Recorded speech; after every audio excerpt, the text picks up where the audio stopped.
дар фурудгоҳи шереметьевои шаҳри Москав ҳангоми нишасти изтирорӣ ҳавопаймои ширкати Аэрофлот оташ гирифт.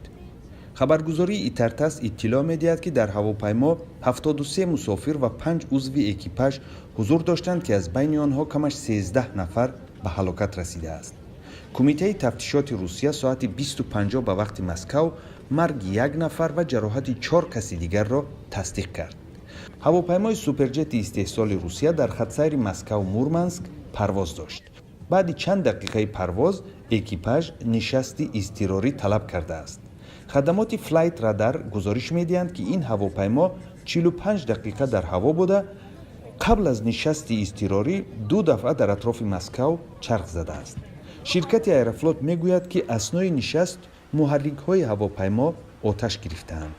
ҳамин манбаъ меафзояд, ки ҳавопаймо бо сабабҳои фаннӣ ба Шереметьево баргашта буд.